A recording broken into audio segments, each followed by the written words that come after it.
Good morning, friends. Happy Monday. This is Pastor Ginny with the Daily Word. If you were with us for our worship services yesterday, you know we started a new sermon series on the book of Psalms that's going to take us through all of June and a little bit into July.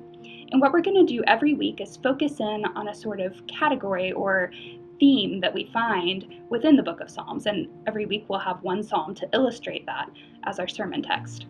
Now, that only lets us focus in on 5 psalms, and there are 150 in the book, some of you might know. And so what we as your clergy wanted to do was to offer you a daily psalm reading every day throughout the series, a psalm that you can practice praying, taking into your own life, and see how it deepens your faith, see how it illuminates the world for you, see how it helps you talk more honestly with God and with others. And so we'll be taking whatever theme we used on Sunday and providing other examples of that every day in our daily word throughout the week.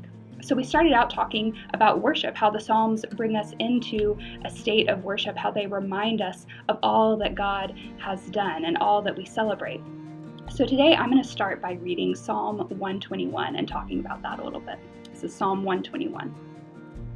I lift up my eyes to the mountains. Where does my help come from? My help comes from the Lord, the maker of heaven and earth.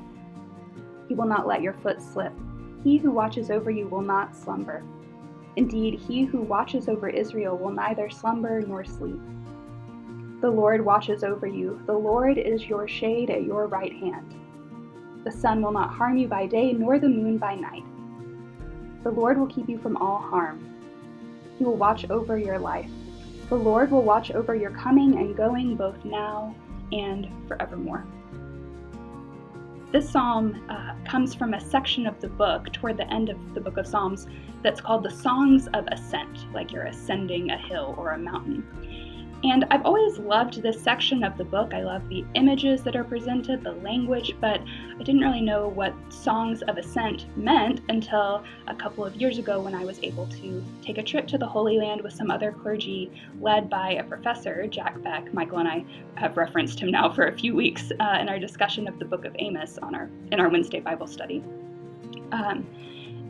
And we walked great distances over the course of this trip. We were there for 2 weeks, and I think on average we walked or hiked around 8 miles a day. So we got to know the area around Jerusalem very well by walking. And these psalms came to have a whole different meaning for me when I realized that what it was meant by Songs of Ascent was that these were psalms that would be sung together as one was traveling to Jerusalem for the high holy days, traveling to the temple for those religious festivals and celebrations. And often you would be traveling, in a caravan for safety because there were dangers that would be faced on that journey. There would be, wild animals possibly because it would take you multiple days to walk there depending on where you lived. There might be robbers or bandits on the road. There might just be people who were seeking to cause you harm depending on, what sort of ethnic group or what sort of people group you belong to and who they belong to.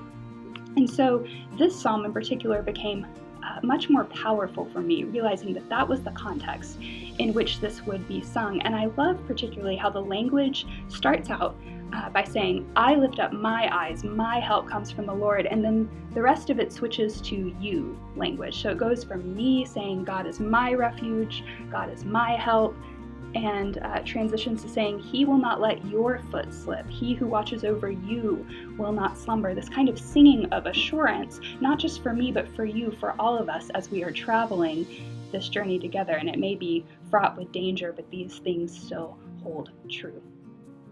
Now, I know that these days, not many of us are traveling places in large groups. That's not really advisable for us. But I have been reading this psalm and thinking about it and wondering what it would mean for us to take this psalm into our lives, into our prayers today. And so I challenge you to read this psalm, to pray it, for yourself, for those who are around you, but also to have it in mind, to have it in your heart as you are going about your life in the world today. Whether that's like you're just driving somewhere and you see someone walking beside the road, you see someone waiting for a bus, maybe you're in line behind someone in a store, you encounter someone, whatever you're doing in the world, you're on a walk in your neighborhood and you see somebody. I wonder what it would be like for us to have this psalm in mind to have it kind of inscribed in our hearts and to sing it, probably not aloud, but at least in our minds, to sing it, to pray it over all those we encounter today, because even if we don't know them, we are all on a journey together toward God. We are all on a journey home. So that's my challenge for you today. I hope you will take some time to pray this psalm, to read it, to let it sink in. Thanks so much, friends. Have a great day.